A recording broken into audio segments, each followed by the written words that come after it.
पूर्वी पानी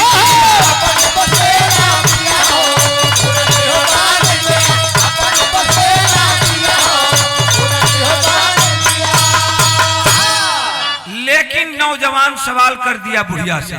का सवाल कैलन हा कि केवनी करानवा ये माई बोरी से नया नावा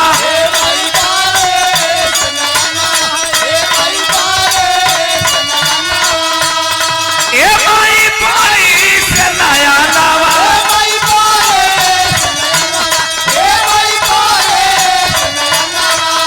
केवनी करानवा माई हो केवनी करानवा माई हो केवनी विपतिया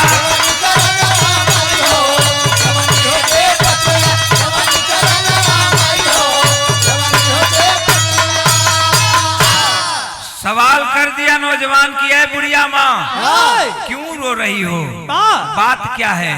बुढ़िया कहती है कि बेटा चला जा, जहाँ जा रहा है चला जा। बड़ी करुण स्वर में वो बुढ़िया कहती है। क्या कहती है। फिल्म का नाम हमराज। एक लाइन तर्ज बा। का तर्ज का लाइन बा।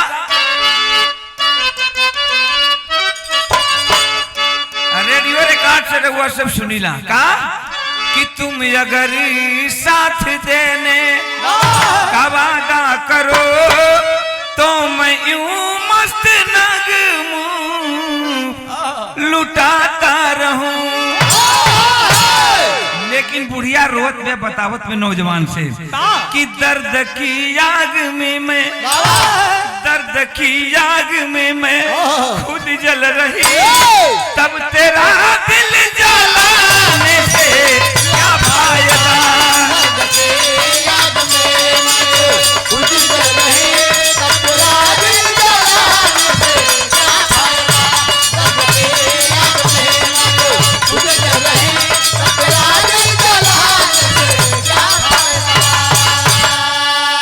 कहती है कि बेटा जहाँ जा रहे हो चले जाओ। लगता है तुझे देखने से कि कुछ ही दिन पहले तेरी शादी हुई है। तेरे दुल्हन की हाथों की मेहंदी और पांव का महावर धूमिल तक नहीं हुआ है। जा। क्या कह बुढ़िया से जब इतनी बात कहती है नौजवान बोला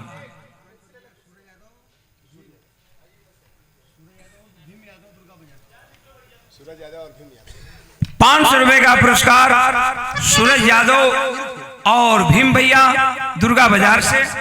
दुल्हन भैया के बहुत बहुत प्रणाम बा। मालिक सुखी रखें। सब भैया लोगन के बहुत बहुत प्रणाम बा। लड़कवा कहलस उ बुढ़िया बतावत बेका कि बात तुझको बता कर कबो कबो ऐसा बिरहा सुने के मिलेला। सतयुग से कहानी शुरू भल। सतयुग त्रेता द्वापर कलयुग तक कहानी पहुंच गई। एगो हम बिरहा सुना दें। आयोना बिरहा में आप लोगन के 4 रस का आनंद मिली। बिरहा एक लेकिन रस 4। करुण रस और वीर रस और वात्सल्य रस और चप चप चप ई उर का कर ले रे बकरी चरौले भैया पिता बड़ा कुल पूजा हाँ किरौनी हेल जाता है प्रीति पर। हाँ मन हमनी के मरद बन जा भाई कुल हेलत तो निकाल देता आदमी। तारा तो हेलिया सुन तो बड़ा तो के फजियत हो। अब यही में कसमसा कर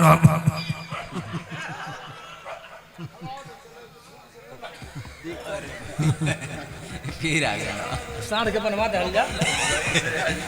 बम्बई से साढ़ आयल भाई। देखा ही साढ़ मारने वाला ना का करबा हो ला ला बैठ जा पप्पू मान जा भैया।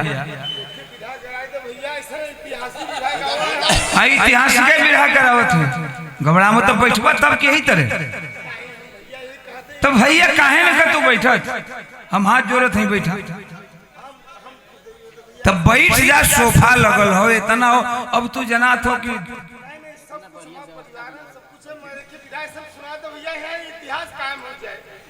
तो एक कई बार तो बात कहला अब बैठा सुनावत है।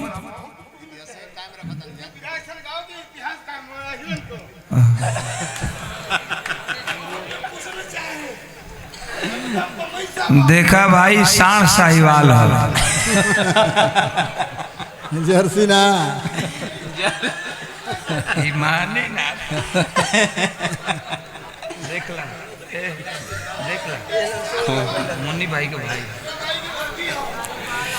अब बतावले कि बिरहा तो रोजे होखेला नीक बाउर बिरहा रोज होला और रोज आप लोगन के बाबत हुआ, लेकिन कबो कबो ऐसा कुछ चीज सुने के मिले। बड़ा सुंदर प्रसंग उठा दिए ना प्रीतिपाल आदमी तो ए पप्पू सुनो बहुत डिस्टर्ब कर रहे हैं, तो हम मुन्नी भाई को बुला देंगे। हाँ तो बैठो, हाला मत करो यार, अब हम गा रहे हैं और तुम बात कर रहे हो, बैठ जाओ ना, हम बैठा रहे हैं कितना प्यार से, बैठो आप बैठ जाओ, महफिल खराब हो जाएगी। अब हम जोर लगा के बिरहा गावल चाहते हैं, अब तोहरे आदमी के तोहरे के मनावे लगे देखे लगे, बैठ जा सुना बिरहा सुना गावत है तक बतौले कि कबो कबो ऐसा कुल बिरहा सुने के होकल। एक ऐतिहासिक बिरहा ध्यान दिहन, कहानी कलयुग तक आगल, बिरहा कलयुग तक आगल और ई बिरहा कैसन हो के करो कहा बिरहा का मूल चीज कहानी होला। हम बताई ला धूम तरत छिनरी भौजी कजरवा टिकुलिया ई छड़ी का आनंद हो, सुनबा सुन के भुला जीवा। लेकिन ई बिरहा पत्थर पर लकीर होला, पत्थर पर लकीर बिरहा का मूल चीज कहानी होला। कहानी जकर दिमाग से हट जाइयो, ओम प्रकाश यादव का बिरहा सुनल या प्रीतिपाल के बिरहा सुनल व्यर्थ हो। बतौले कि एक बिरहा में 4 रस का आनंद मिली, करुण रस, वीर रस, वात्सल्य रस, रौद का झलक मिली। अब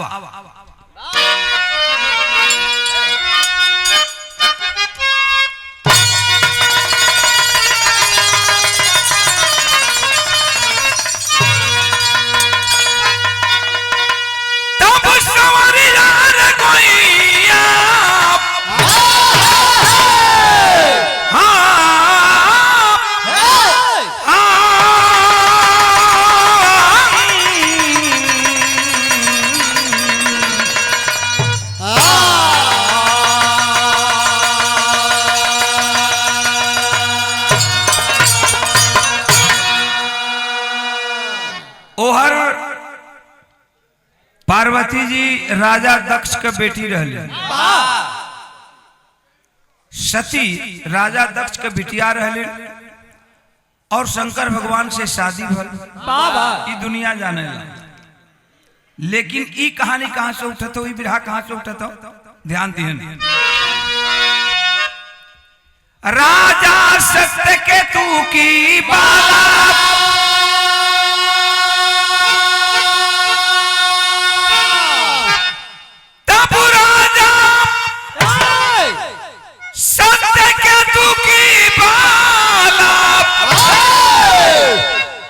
पहुंची जंगल बीच शिवाला,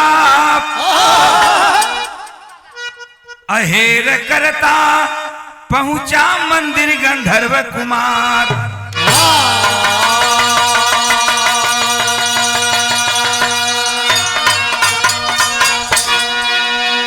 हम कहिला कि बात पर बात ना कहला से बात रोवेला,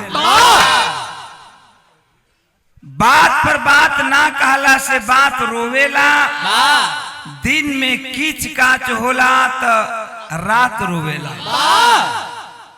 बात पर बात ना कहला से बात रोवेला। दिन में कीच काच होला तो रात रोवेला। ए प्रीतिपाल दुल्हन के तनो सुघर रहे, दुल्हन के तनो सुघर रहे, लेकिन दुल्हा ना रहे तो बारात रोवेला। पूरी वरा जले तो परात रोवेला हो। बारे बारे पाणे जी कचौड़िए तो रहा 100 रुपए का पुरस्कार भैया हमरे मनोज यादव मोहन शिवाला से। धन्यवाद बा मालिक सुखी रखे। तनी बात समझ ला। राजा सत्यकेतु का बेटी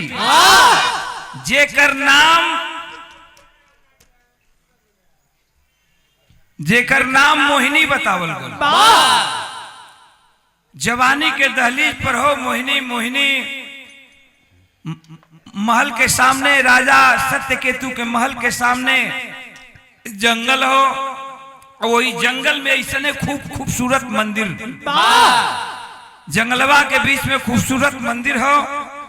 वो लड़की रोज राजमहल से निकले और वही खूबसूरत माई के मंदिर में जाए और जाके पूजा अर्चना कई के लौट के फिर राजमहल में चली आवे। एक दिन वो लड़की के साथ एक घटना घट गई। जो वही मंदिर से पूजा करके निकलत हो, पूजा का थाली एगो हाथ में बा, दाहिना हाथ में पूजा का थरिया ले लेबे, आ बाया हाथ से साड़ी का फुफुतिये न कहला हो प्रीति बात पूछ लो। अब भाई तुम मेहरारू बाड़ू तो ढेर जानो तो अब हम मर्द बानी तो हम धोती के बारे में जाने। अब हाय हाय हाय फुफुतिये न कहला का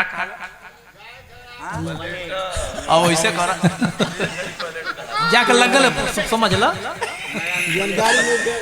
कहते कि ना प्लेट कहा आजकल प्लेट कहाए लागल हो। तन हेतर में रेलवे हेतर कई के देखा हेतर मारत ऐसे तन चकरा देते। आ पहले के पुरनिया देख लिया, पहले के कई के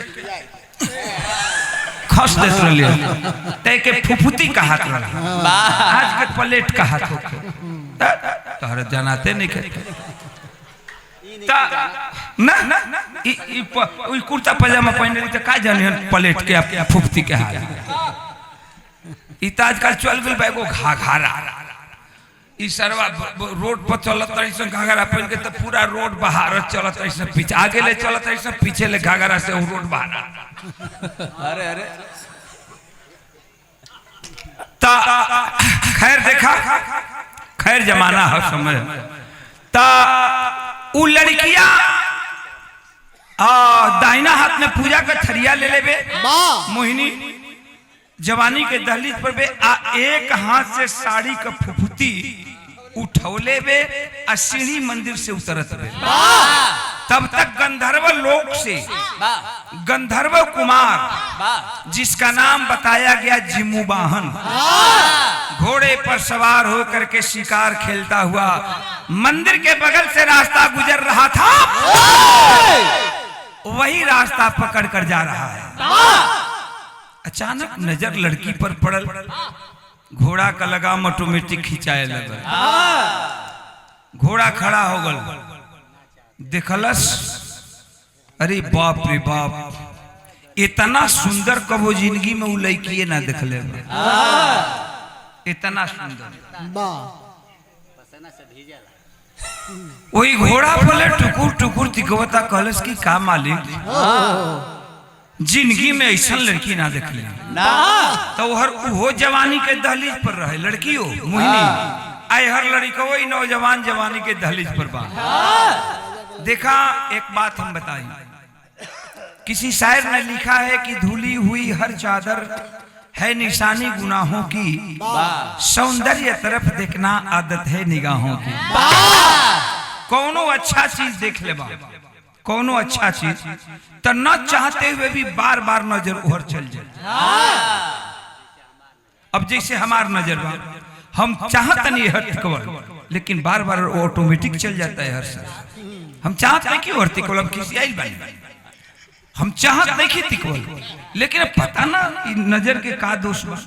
हम है ना तिकवल चाहते नहीं बारी चल जाते। अब लुकाइयो के हमें हेतर देख लेते नहीं, हम खिसियाई बनी चाहत नहीं कि और तिकई लेकिन अखिया चोरा के तिकल लेते, अखिया चोरा के तिकल लेते।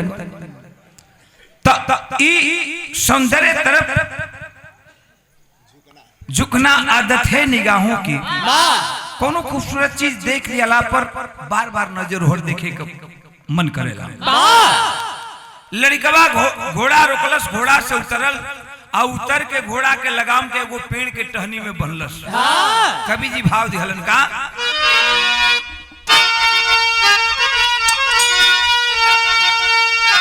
तो चांद चिलमन मिला कर चली चंचला, चांद चकमक को चाहा चखूं चांदनी, छोकरी छरहर छम छम की आवाज दी, छदन छाई छटाई छटा भामिनी, जिम्मू बाहन जवानी के उन्माद में योगिनी जौहर बनाया मिनी, झनक झंकार पीड़ा झनक दिल गया, झांक झक जोर डाली कुंवर कामिनी।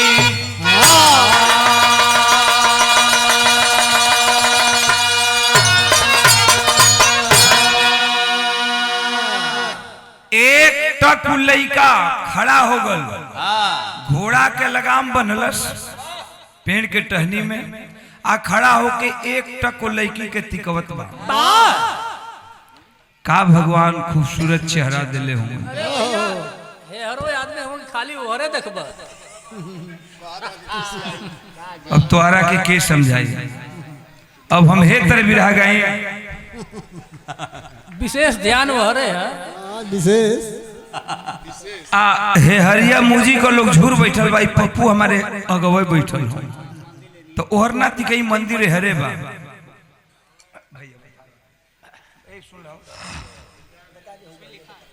अच्छा ठीक, तेहर मंदिर हो यार, आदमी भी हूँ, हम गवैया आदमी हरो मुंह करब, हरो करब, हरो करब, चारों ओर मुंह करके गावे के बाकी सबके नजर, सबके हमरे ऊपर नजर हो, हम सबके देखेंगे। और तोहनी का चाहिए एगो बात बताओ सो, तोहनी के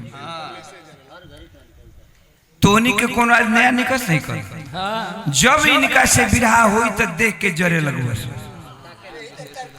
रात भर कई चामर तोहनी के कुर्ता फाड़ दिल बड़ा सा। हाँ जेल जाएगा परी।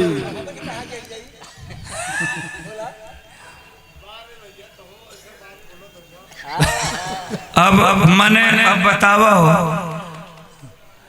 अच्छा सही सही बताइए प्रीतिपाल क्रिया खा के हमार चेहरा वैसा लागे आसाराम ने ना ना, हम कितना संत आदमी है मर्द। दो चीज से बड़ा हम नफरत करीला, देखा जाए दो चीज से बहुत नफरत करते हैं, दारू से मेहरारू से। अब मेहरारू से मतलब हम अपनों मेहरारू से नफरत ना करीला, हमार मेहरारू खाटी अहिरी नहीं है। साफ बताओ तन भाई, हम झूठ ना बोलीला। हाँ माठा तो घर घर मोहे लिखी हाँ ना, तू मठे देखे जेबे करेला, हमारा घर है तो बिरहा ना कहे जाला, अहिरी नहीं है तो माठा ना मही। हम महीर के लेके आई तो गाय भैंस चरा देने तो शिकायत हो गल। हम तो गाय भैंस खूब चरवले हैं, जरिए गंगा जी है, हम बुलो बुली खेल रहे हैं। तू खेल ले वो प्रीतिपाल, देखा अहि गणेर में कोनो दूगो ज्यादा अंतर ना, गणेरियो माटी के हम माटी पर रहे वाला, जंगल में रहे वाला, आयो हीरो जंगले में रहे वाला, दोनों एक ही जात है। लेकिन कहे का हमारी मतलब बाटे कि वो मत समझिए लोग, बात जगह जगह।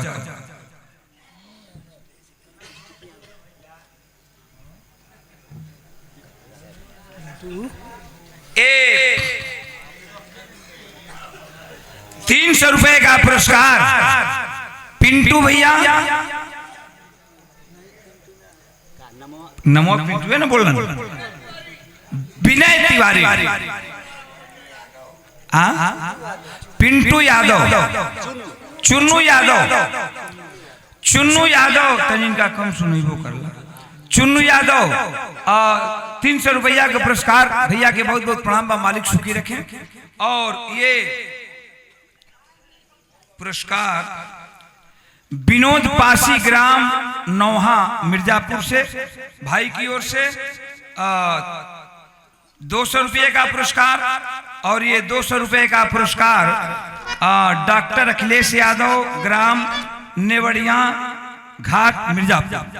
भैया लोगन के बहुत बहुत प्रणाम बा। मालिक सुखी रखे, कमाई में बरकत हो, हमारी शुभकामना है। और ये 101 रुपये का पुरस्कार हमरे कन्हैया यादव जी, बहुत बहुत धन्यवाद बा। मालिक सुखी रखे। तब लड़िकवा का नजर और लड़की पर पड़ल हो, लड़िकवा से ना रह गल। लड़िकवा उ जिमुबाहन और लड़की से एक बात कहलस। का कहत बा? और बढ़ा, और बढ़ जा।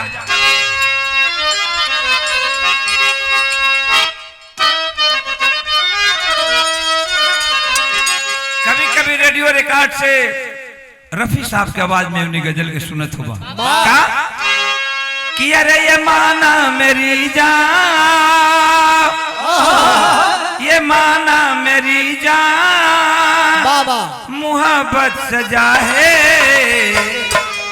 मजा इसमें इतना, मगर किस लिए है।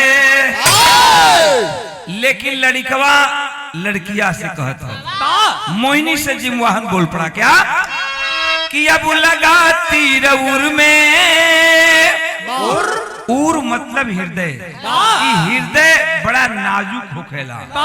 का कहले बा कि अब लगाती रऊर में, हुआ दिल उजागरी, करना न मेरी इच्छा या नादरी।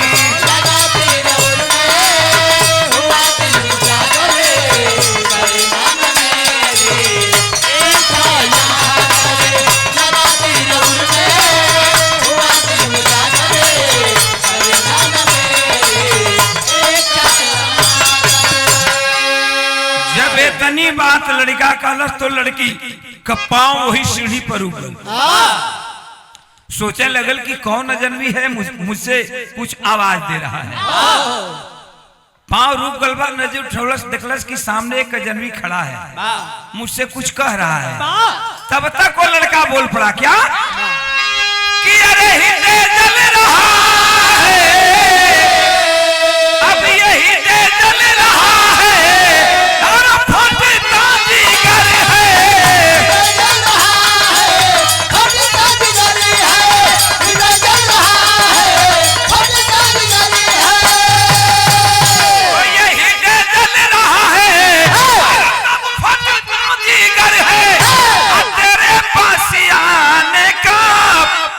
केवल फिकर है। ये मिट्टी है, मिट्टी, मिट्टी का बना हुआ शरीर अर्थात मिट्टी हिंदी साहित्य व्याकरण से यमक अलंकार दिया गया। पढ़े लिखे भाई ध्यान देंगे कि ये मिट्टी है, मिट्टी, ये मिट्टी है, मिट्टी में मिलना है इसको, एक दिन यहाँ से जाना है इसी को।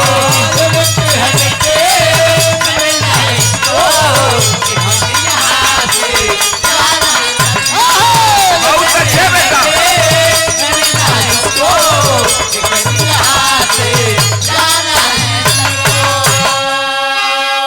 कलश की है लड़की,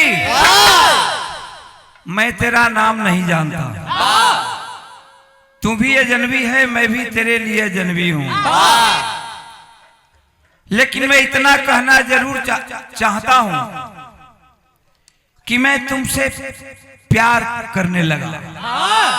एक ही नजर में तुमसे प्यार हो गया। तू हमके बड़ा सुंदर लगेलू, तो से दिल में हम प्यार करे लगली। तू हमके पसंद बाड़ू, ई बतावा का हम हूं तो के पसंद बानी। अरे तू ही से कहता नहीं मालिक। अरे भाई का मोबाइल पे इतना बिजी हो गई लो, अब हम तो मोबाइल देखत रहे हैं तो हमारे मोबाइल देखल बंद करा दिलू। अब तनी दया हो जा।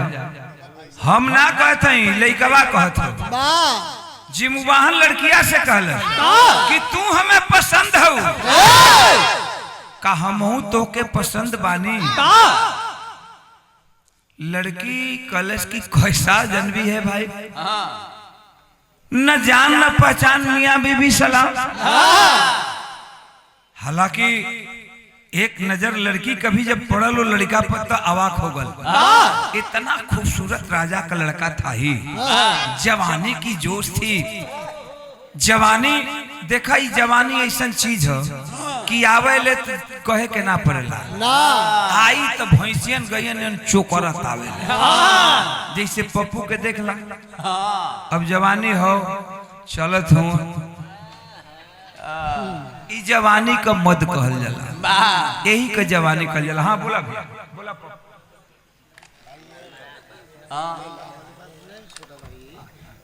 देखिए गिरिया मत, हमारा डर लगता है। नहीं नहीं हम नहीं गिरे। अच्छा बस आपका प्यार। अच्छा ठीक ठीक है, कुछ नहीं हमके चाहिए। ठीक है। हमार तो प्यार है सदैव तारा संगे बा, हमेशा बा।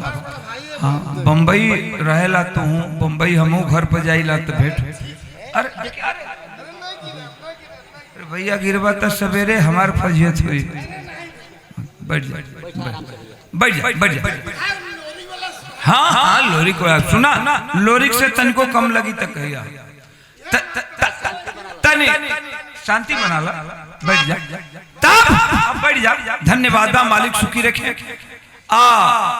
इनाम दे के बतौलन कि हम बड़ा प्यार करीला। ये बतौले के मतलब ना है, सब जाना तो से नहीं, तो से ज्यादा मुन्नी से प्यार है, और तो से पहले से मुन्नी से संबंध हो। तू उनका भाई हुआ तो हमरो भाई हुआ, जब मुनि का तू भाई हुआ तो तू हमरो भाई भइला। आराम से बैठ जा। परिवार से पूरा संबंध बाटे, यहाँ से नहीं तू बक्सर भी तो लोग आवेला जाला जा। डॉक्टर साहब के परिवार, श्रीकांत का परिवार, ये सब हमहन का लगे कहो तो बैठ जा। 1100 रुपए का पुरस्कार पीठ माता दुर्गा माता मंदिर के तरफ से आशीर्वाद के रूप में मिलल हो। बहुत बहुत प्रणाम बा।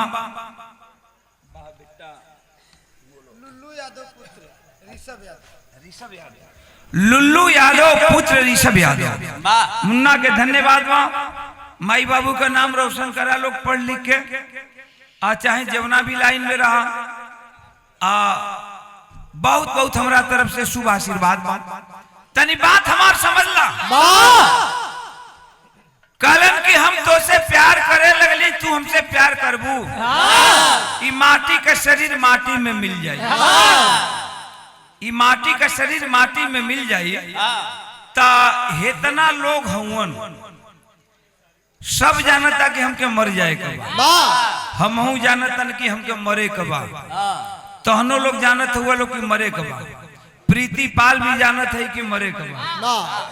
तो जब मरी जाए कबा, ए लड़का, ए बेटा, ए बाबू, लेकिन के दबाओ हल्ला ना बेटा। तो जब मरी जाए के बाद तू जानत अड़ू, हमू जानत नहीं, हई लोगो जानत हूँ। तई घमंड कवनी काम कबा कि हम फलाना प्रकाश गवैया हैं, तम फलाना बाबू साहेब हैं। कोनो जो कबा मुहब्बत जरूर, फर्क इतने बा कि केहू 10 दिन पहले मरी, केहू 10 दिन बाद में मरी। जब मुइये जाए के भाई हाड़ मांस के शरीर बनल बा, तो टाइम से जो हम कहिला वो तरह कहली, तुहार भलाई भाई है में ऐसे कि हम अच्छे बात कहब, कभी हम बुरा बात ना कहब। हम जब कहब तो तुहरा भलाई वाला बात कहब। एक बात तू जिंदगी में नोट कर लिया, मंदिर के सामने हम कहते कि जब भी हम कुछ कहब तो तुहरा के तो भलाई वाली बात कहब। अरे यार इतने बात मिलल हो, बात समझ ला। ए भैया कलश जिमुबाहन कलन के हम तो से प्यार करे थे, तू प्यार करबू। जब नयन चार भई, लड़की के नजर और लड़का के नजर दोनों टकराइल हो आपस में, तो कवि जी नजर का विशेषता दिहलन का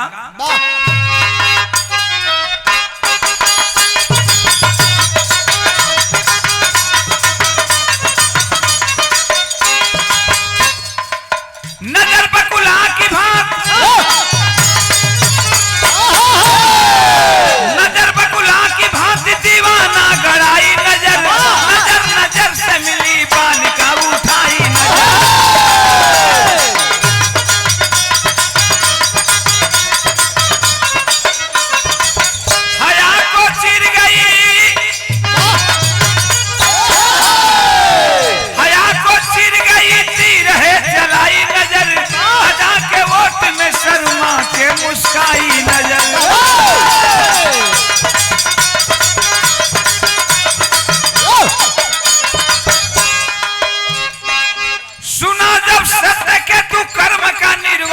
किया, उसी मंदिर में उन दोनों का विवाह किया।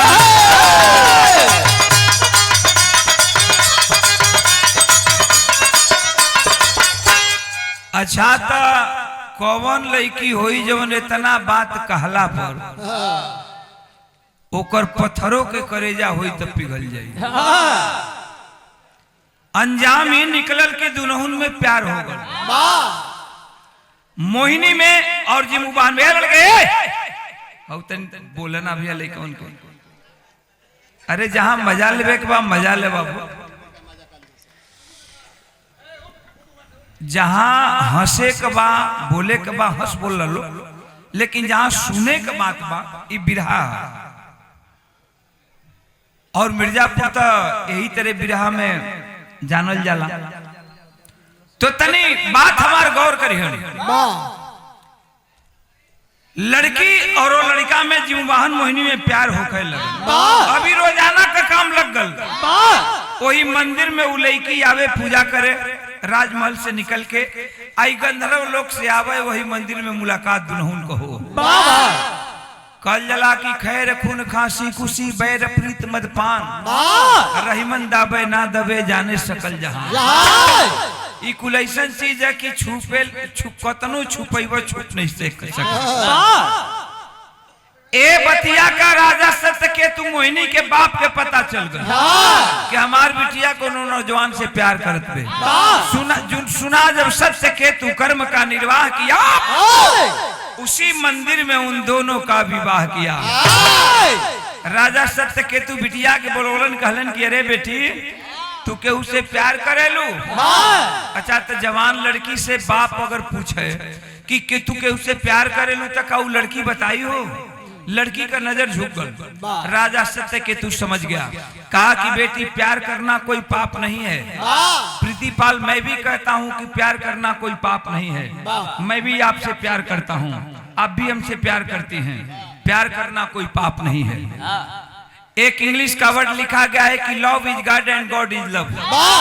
प्यार ही ईश्वर है, ईश्वर ही प्यार है।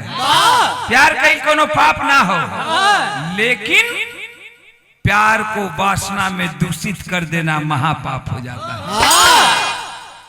यही तो प्यार का परिभाषा है, यही प्यार का परिभाषा है। प्यार करो, माँ बेटी से प्यार करती है, भाई बहन से प्यार करता है, लेकिन जहां वासना वाली बात आ गई, आजकल के प्यार ज्यादा यह ओ सरवा बाथरूमों में जात हूँ तो ऐसा नासिक हूँ कि बाथरूमों में फोन ले रहत हो। अब बताओ तो पूछा तो खैलू ह चाय पियलू ह? अरे सरऊ तू पियल कि ना चाय पहले ही बताओ। हमारा आदमी रही तो लाठी लेके तब तक ठठाई जब तक कि पवन प्यार का बुखार ना उतर जाए। आई तबे तक प्यार कहता आई लव यू। कब तक? कब कहे लायक नहीं खे। खैर छोड़ा, एने ले कहता आई लव यू तो जन तो उन्हीं लड़का कहता I love you too. Same to you. I love you two.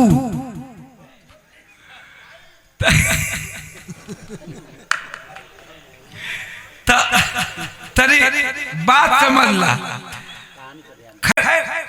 कुल मौज बातें हम कह दिला, लेकिन हमारे बिरहा पर ध्यान रहे। ओ राजा सत्यकेतु बोलन ने कलन की जौने मंदिर से प्यार का शुरुआत भई बिटिया तो शादी वही मंदिर में करो। ओ जिमुबाहन नौजवान के भी बोलोलन और गंधर्व रीति रिवाज के अनुसार वही मंदिर में ब्याह दुल्हन का कह दिहलन। आज मोहिनी दुल्हन बन गई और अपने पति को लेकर के अपने बाबुल के राजमहल में आई है। एक दिन बीतल, 2 दिन बीतल, 3 दिन बीतल, 4 दिन बीतल, 5वां दिन वो जिमुबाहन कहलस अपने राजा सत्यकेतु ससुर से का भइल हुआ आ कुछ भइल ना हो।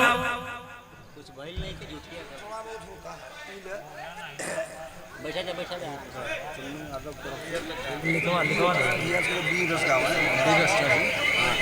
एवं प्रकार से हाँ चुन्नू भैया का सब वीर रस गावा अच्छा बीरे एकरम बीरे चढ़ी पीले रस पर जाएगा ना 500 रुपए का पुरस्कार चुन्नू भैया कुछ बैल लेके हो गनवा में बीरे रस की ओर जाते हो भैया अभी तक बीर रस से ही तरह लोग होकर जाते हो हम बीर रस गावे लगब तो कहीं और न बीर रस में हो जाए लोग तो डर लगत हो हमें हाँ बैठ जा हाय हाय बैठ जा बैठा लो कुछ भइल ना बा त अब राजा सत्यकेतु से बुला के कहलन कहलन कि हम अपने जाब दुल्हन के लेके राजा सत्यकेतु भी समझ गए कि बेटी पराई धन होती है अब बिटिया को दुल्हन बना करके सजा धजा करके जीव वाहन के साथ लगा दिए और जीव वाहन लेकर के चला यहीं से बिरहा में मोड़ आ गया अब यहाँ से कहानी बीरस की ओर चलल कैसे और बढ़ गया 100 रुपया का पुरस्कार मेवा यादव जी भैया जलालपुर से भैया के प्रणाम बा और 51 रुपए का पुरस्कार जगता प्रजापति विद्या बाजार से 100 रुपया का पुरस्कार सौरभ यादव पुरानी 10वीं से और 200 रुपए का पुरस्कार चुनू यादव भाई के बुआ सीता माता बहन जी के बुआ जी के बहुत बहुत चरण स्पर्श हो मालिक सुखी रखे और लखनपुर मोहिया से मंगरू यादव बहुत प्रेमी हूं मालिक सुखी रखे सब भाई लोगन के तब अपने दुल्हन के लेके चलन है जी वाहन आज जब चलन तो जंगल का रास्ता पकड़ के जाते हूं मगर यही में बीच में घटना घटल बा का घटना घटल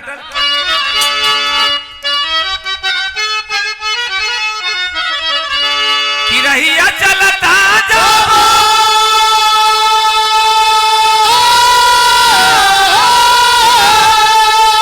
ए भैया कइलो थोड़ी दूरिया हो आहदियों का मिला भर मार सुन सन रहिया में अब सुनल रोवैया अब बुढ़िया से पूछे कुमार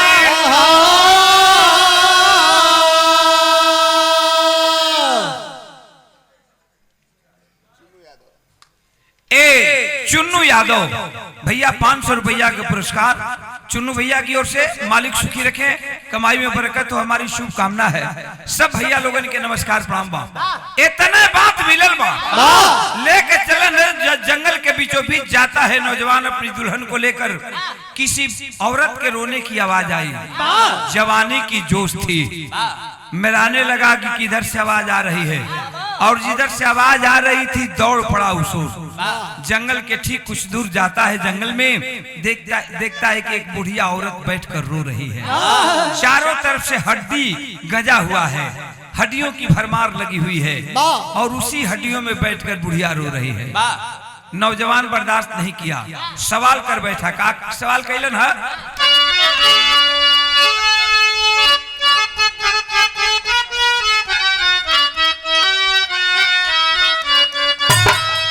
500 रुपया का पुरस्कार सीताराम यादव भैया सीताराम यादव जी बाबू के बहुत बहुत प्रणाम बा 500 रुपया दे के हौसला बुलंद कैलन हम तरज बा हमारे गोड़ बिरादरी में भाई लोगन में बड़ा प्यार से गीत के गावेलन लोग माटी का गीत हो कहाँ गावेलन तब गवना अरे गवना चोरावाला ये पियवा घरे बैठावाला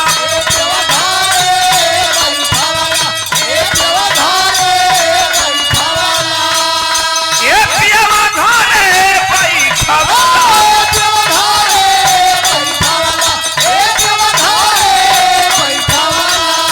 अब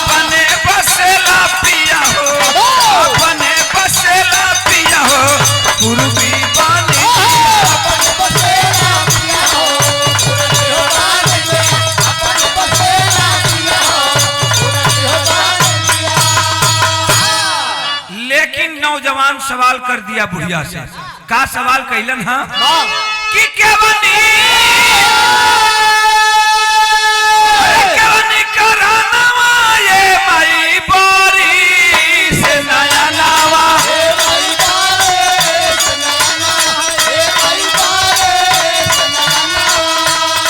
ए माई बोरी से नया नावा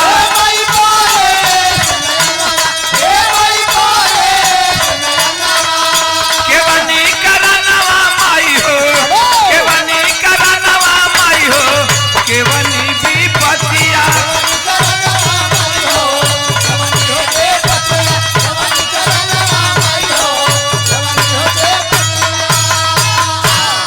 सवाल कर दिया नौजवान की है बुढ़िया माँ क्यों रो रही हो बात क्या है। बुढ़िया कहती है कि बेटा चला जा जहाँ जा रहा है चला जा। बड़ी करुण स्वर में वो बुढ़िया कहती है। क्या कहती है। फिल्म का नाम हमराज एक लाइन तर्ज बा। का तर्ज का लाइन बा।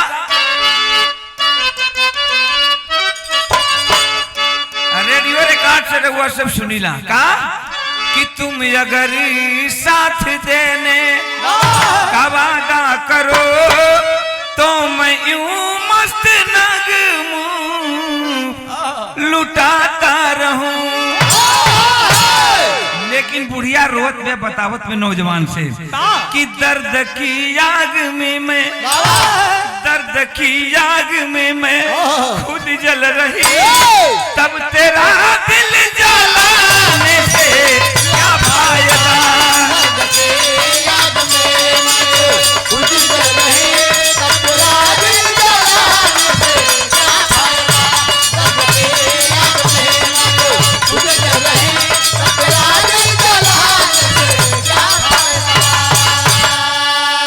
कहती है कि बेटा जहाँ जा रहे हो चले जाओ। लगता है तुझे देखने से कि कुछ ही दिन पहले तेरी शादी हुई है। तेरे दुल्हन की हाथों की मेहंदी और पाँव का महावर धूमिल तक नहीं हुआ है। जा क्या कह बुढ़िया से जब इतनी बात कहती है नौजवान बोला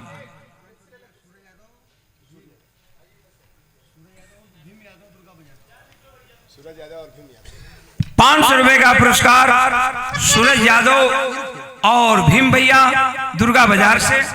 दुल्हन भैया के बहुत बहुत प्रणाम बा। मालिक सुखी रखें। सब भैया लोगन के बहुत बहुत प्रणाम बा। लड़कवा कहलस बुढ़िया बतावत बेका कि बात तुझको बता कर मैं पछताऊंगी। अरे आंसुओं के सारे मैं पी जाऊंगी। जहां जा रहे हो चले जाओ बेटा मत पूछो कि मैं क्यों रो रही हूँ। तब नौजवान कहले बा कि वक्त से पहले बुढ़िया वक्त से पहले बुढ़िया तू मर जाएगी।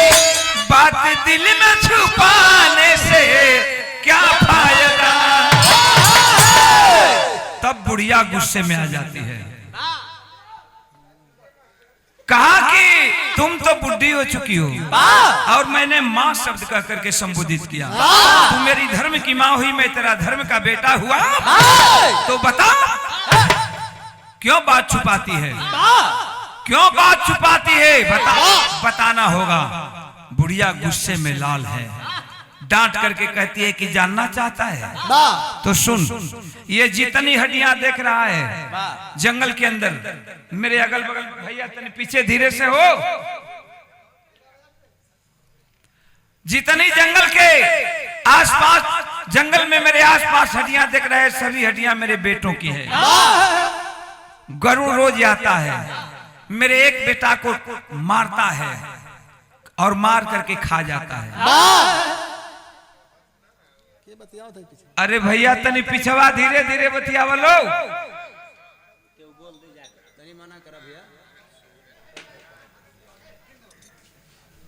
पिछवा का पंचायती करे लगल लो। तनी बात समझ लो। अब हमारे विधायक हम सीरियस मूड में जा रहा बा। ध्यान दिहन कलश की सुनो। जितनी हड्डियां देख रहा है सभी मेरे बेटों की हड्डी है। गरुड़ रोज मेरे एक बेटा को मारता है और खाकर चला जाता है।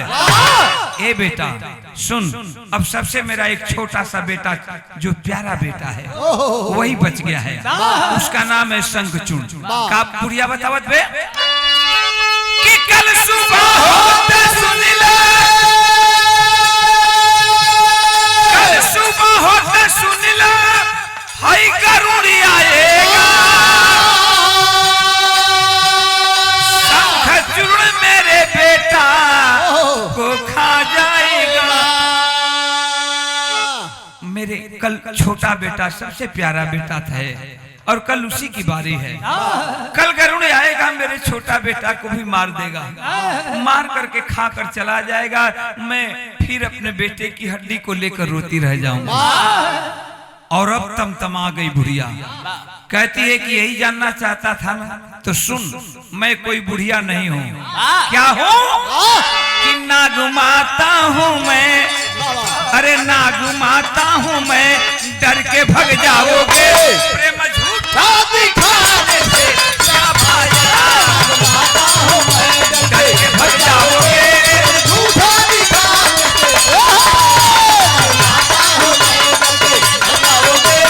झूठा दिखाने से क्या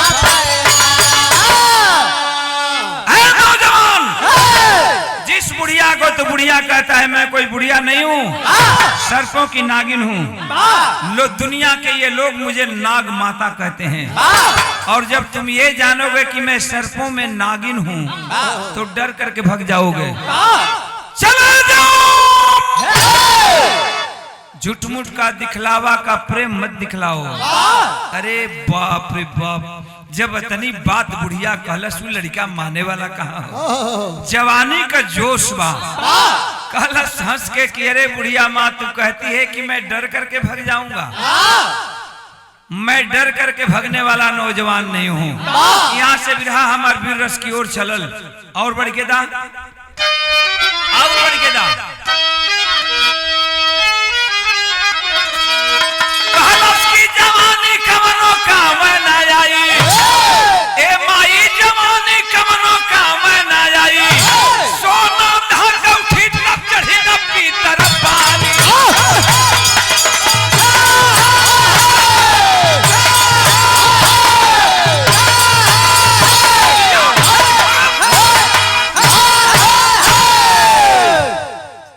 कलश की कहती हो कि मैं डर करके भग जाऊंगा। भगने वाला नौजवान नहीं हूं मैं। जब माँ कहा हूं तो तू मेरी धर्म की माँ है और मैं तेरा धर्म का बेटा हूं। वीरों का ऐसा धर्म नहीं, वीरों का ऐसा धर्म नहीं जो आगे कदम बढ़ाता है, कुर्बानी दो सरकट वाले पर पीछे नहीं हटाता है। जाऊंगा गरुड़ सामने में, जाऊंगा गरुड़ सामने में, बेटे को तेरे बचाऊंगा। और जाएगा जमराज अगर उस काल से भी लड़ जाऊंगा।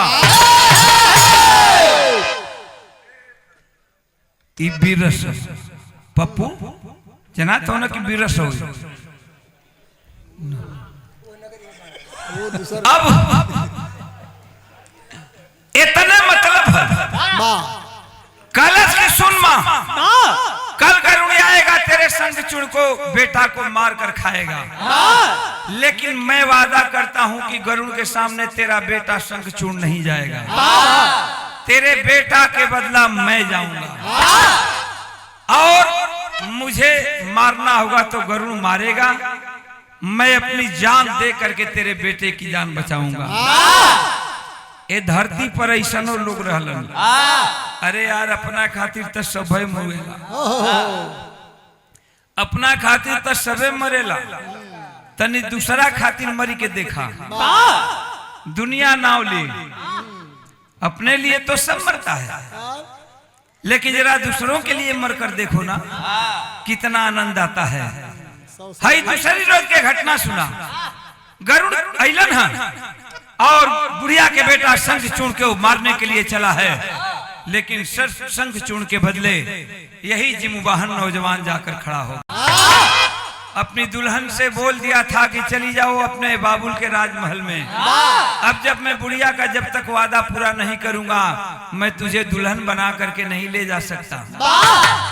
पतिव्रता औरत थी मोहिनी, ओ पति की आज्ञा मानकर अपने बाबुल के राजमहल में चली गई। लेकिन दूसरी रोज गरुड़ के सामने जब यही जिमवाहन जाता है और जब गरुड़ देखता है जिमवाहन को, गुस्से में लाल हो गया। डांट करके एक बात बोला है। क्या बोला? कवि जी तनवीर चढ़ा दिलन का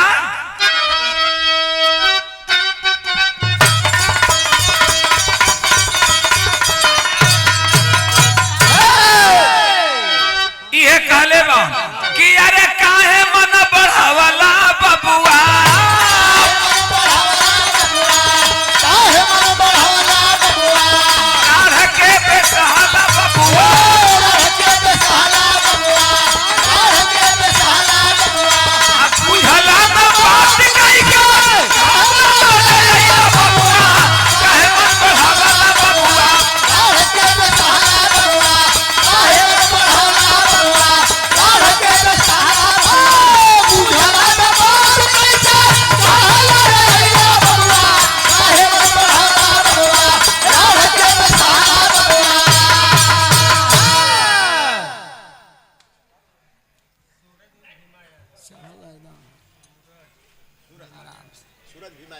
सूरज भैया और भीमा भैया, सूरज यादव भीमा यादव दुर्गा बाजार से, दोनों भैया लोगन के बहुत बहुत प्रणाम बा। 200 रुपया पुरस्कार दे के हौसला बुलंद के लेना। डांट करके गरुड़ बोला है कि दिया ना जला के दिन में, दिया ना जला के दिन में हई सूरज के चिढ़ाई गईला।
गरुड़ एक तरफ जिमुवाहन, लड़ाई आर पार का होगा।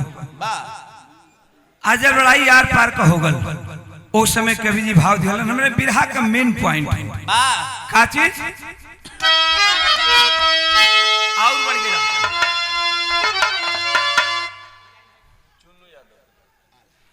500 रुपया का पुरस्कार हमारे चुन्नू यादव भैया, प्रोग्राम का संयोजक, बीरस के भाव पर दिलन है। बहुत बहुत प्रणाम बा। मालिक सुखी रखे, कमाई में बरकत हो, हमारी शुभकामना है। आज जब लड़ाई आर पार को हो गल उस समय बात दिहल गल का देखा मास्टर तू तो जानबे कर, तू जाने लगी हम जल्दी चढ़ी लेना आज चढ़ी ला तो जल्दी उतरी लेना। तो मास्टर का जिंदगी ले बा कोई मास्टर पर चढ़े कहते हैं, हारमोनियम के रीड पर चढ़े कहते। अच्छा ही बा। एक पत्ती और बड़ा एक इसके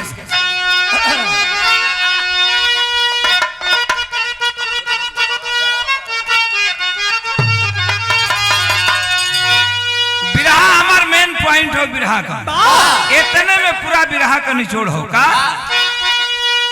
कि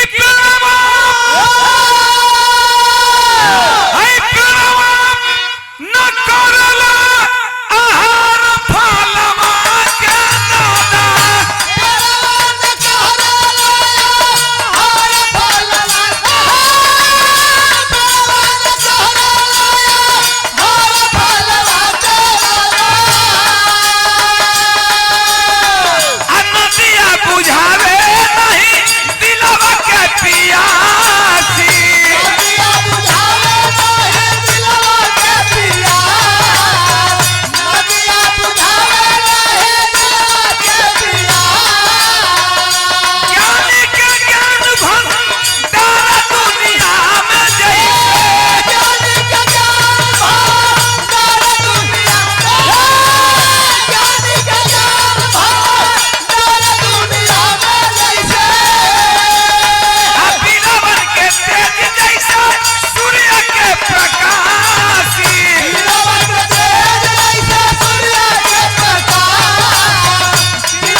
कहल जाला कि नामी नाम खातिर मरे पेटू पेट खातिर आ पेटू पेट खातिर मरे।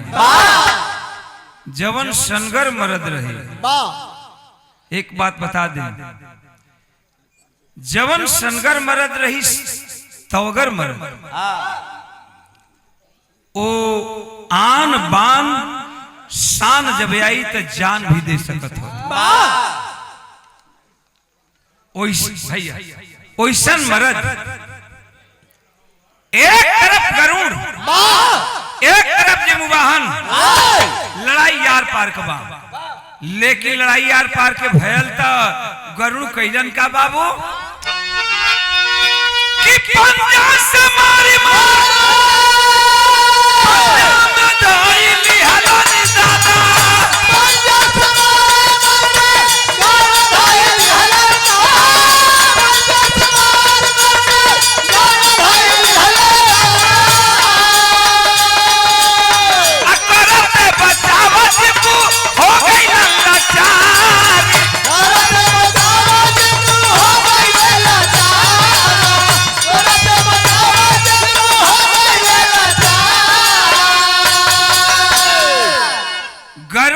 गरुड़ पंजा से मार करके और उस नौजवान जिमुवाहन को घायल कर दिया।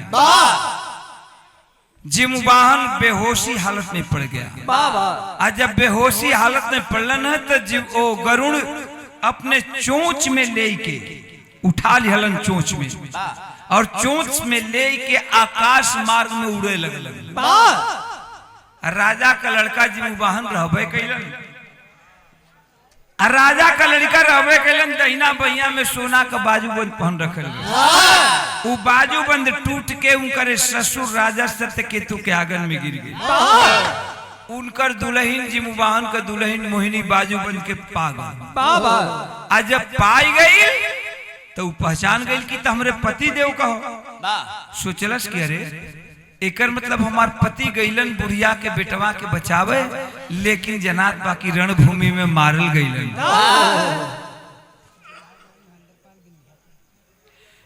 बिरहा गायक महेंद्र पाल विंध्याचल से सुंदर पुष्पहार रुपया का पुरस्कार देके स्वागत करें भैया। बहुत बहुत धन्यवाद बा। बड़ गवैया बना लो, खानदान का नाम रोशन करा, जिला जवार का नाम रोशन करा। और 500 रुपए का पुरस्कार मनोज यादव भाई के बहुत बहुत धन्यवाद बा। मालिक सुखी रखे। और ये 500 रुपए का पुरस्कार मोनू यादव बरिया घाट वासलीगंज, 500 रुपया का पुरस्कार दिलन है मन्नू यादव बरिया घाट वासलीगंज से। भाई के बहुत बहुत नमस्कार प्रणाम। मालिक सुखी रखें, कमाई में बरकत हो, हमारी शुभकामना हो। बतौले की बिरहा के लास्ट में और अंतिम कड़ी चलत हो, इतने में बिरहा का निचोड़ हो।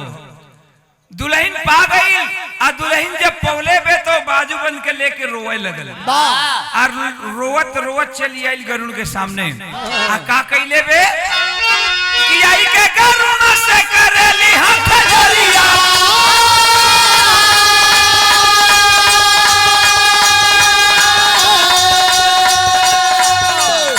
ए भैया आई के गरुड़ से करेली हाथ जोड़िया।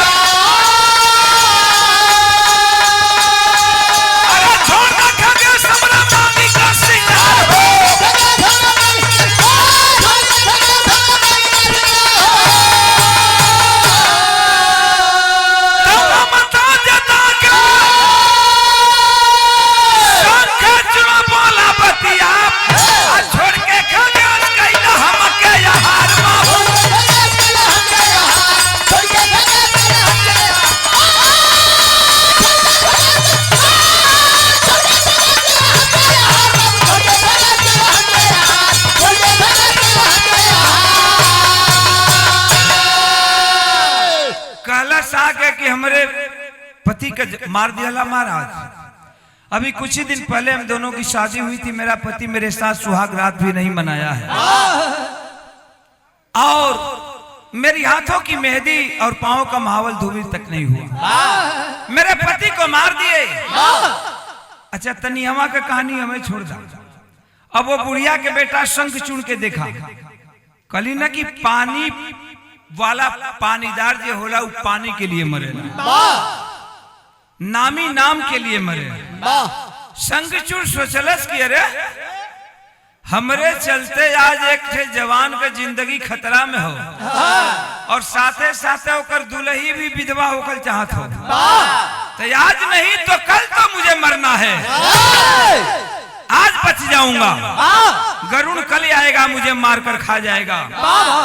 तो इससे अच्छा तो ये है कि मैं आज ही क्यों न चलूं उसके सामने, कम से कम एक सुहागन का सुहाग तो बच जाएगा, एक दुल्हन की जिंदगी बर्बाद नहीं होगी। आया है गरुड़ के सामने, कहा कि महाराज आपका दुश्मन मैं हूं, मुझे मार करके खा जाइए, लेकिन इस नौजवान को छोड़ दीजिए। अरे जब गरुड़ सुनलन हा तो एकदम अवाक हो गईलन, इतना खुश भइलन, इतना खुश भइलन कि गरुड़ कहलन कि नहीं बेटा,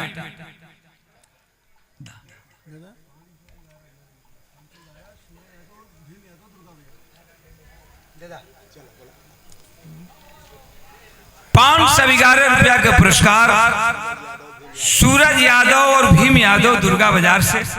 भैया लोगन के बहुत बहुत प्रणाम बा, मालिक सुखी रखें। सूरज भैया के, भीम भैया का कमाई में बरकत हो, हमारी शुभकामना है। देखा मेरे विरहा का अंतिम कड़ी चलत हो। अब गरुड़ इतना खुश भइलन कि कहलन कि नहीं शंखचूड़ अब तुम्हें मैं मारूंगा नहीं। आज जब इतना, अब वर मांगो, तुम्हें क्या चाहिए वर मांगो, तुझे देख करके मैं आज खुश हूं।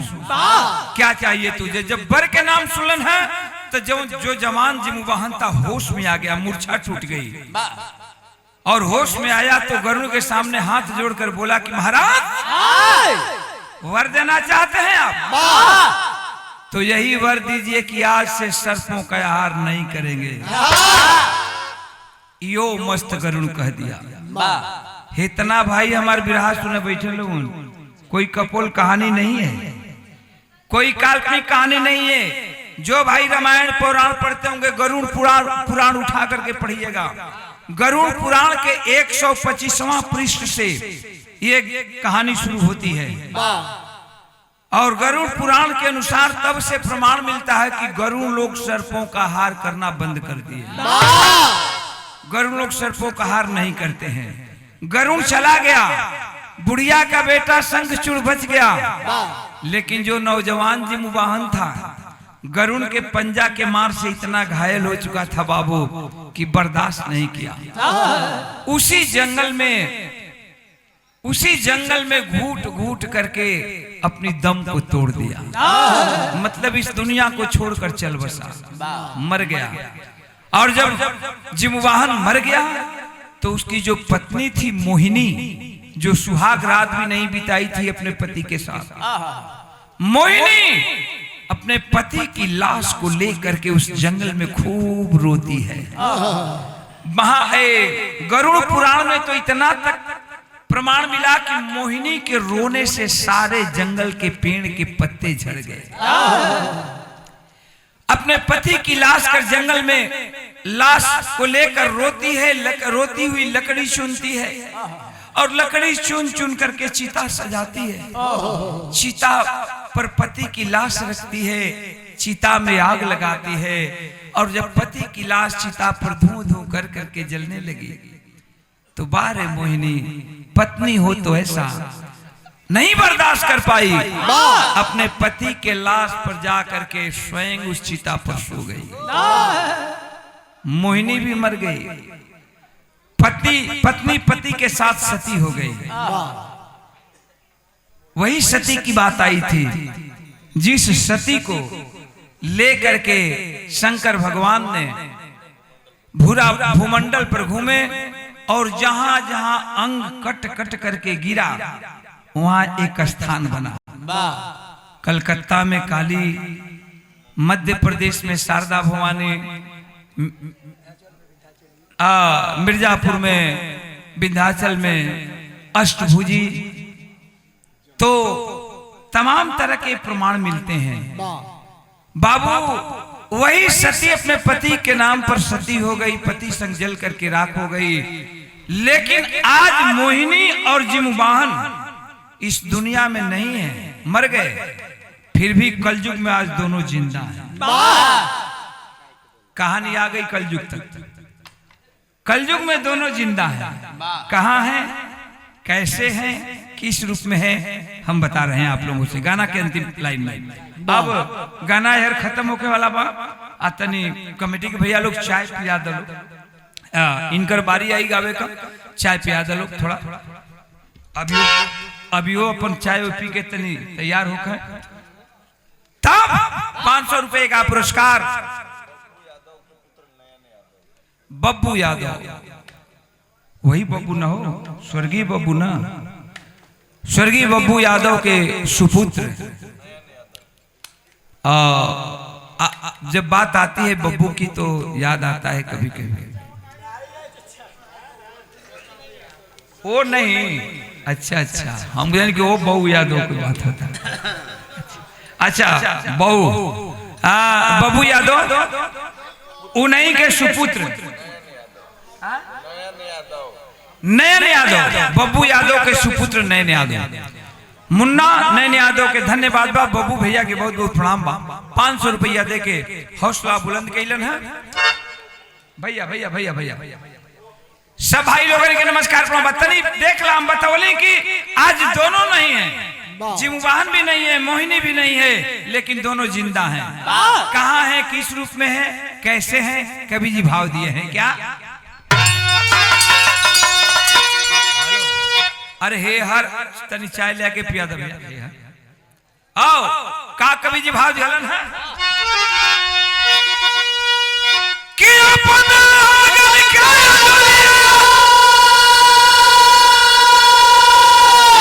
डूबा वाला पिरवा कई के वादा काज करिया निभावला पिरवा।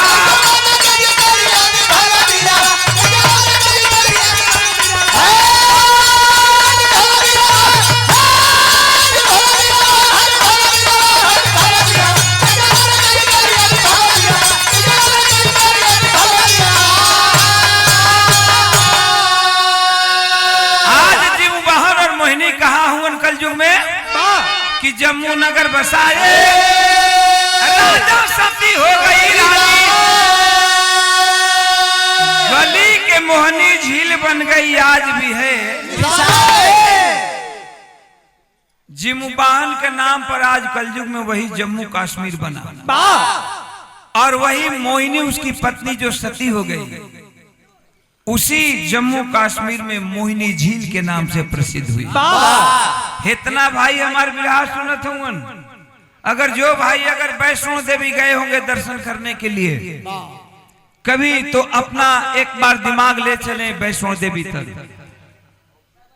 जम्मू से उतर करके लोग कटरा जाते हैं, और कटरा से चढ़ाई चढ़ करके वैष्णो देवी जाकर के दर्शन करते हैं। वैष्णो देवी के मंदिर के बाएं बगल जो झील बहती है, ठीक वही मोहिनी झील है, वही मोहिनी झील है। वैष्णो देवी का लोग दर्शन करते हैं, मोहिनी झील का दर्शन करते हैं, और सबसे अंतिम दर्शन उससे भी ऊपर चढ़ करके लोग जा करके काल भैरव का दर्शन करते हैं। तो आज कलयुग में मोहिनी झील के नाम से प्रसिद्ध हुई, और जिमुबाहन के नाम पर जम्मू कश्मीर बना। 500 रुपए का पुरस्कार हमरे भाई प्रियांशु यादव, प्रियांशु भाई के बहुत बहुत धन्यवाद बा, मालिक सुखी रखें। सब भैया के बहुत बहुत नमस्कार प्रणाम बा। कहल गई का कि जम्मू सालिया और बनवाला पिरवा कई के वादा काज करिया निभावला पिरवा।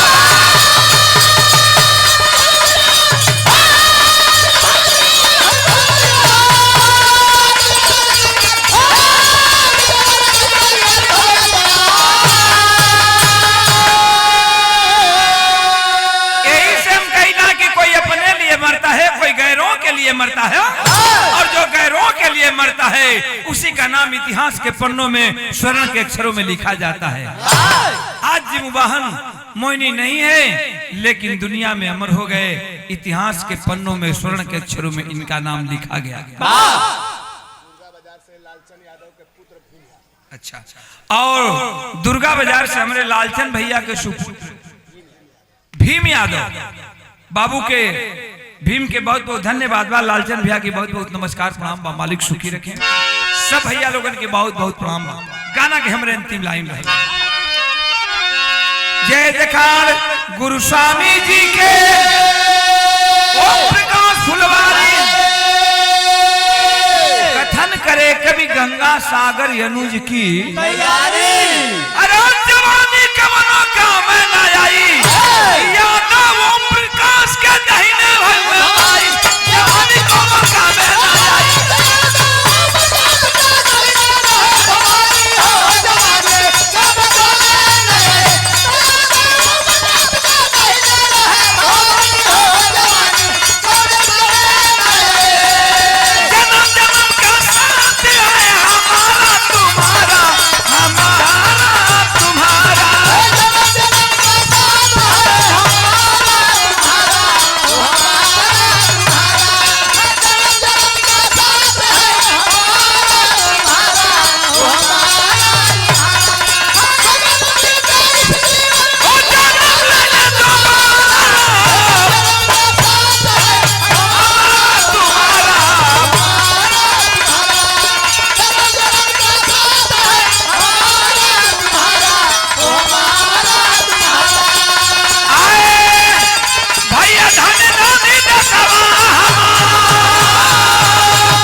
बहुत बहुत धन्यवाद।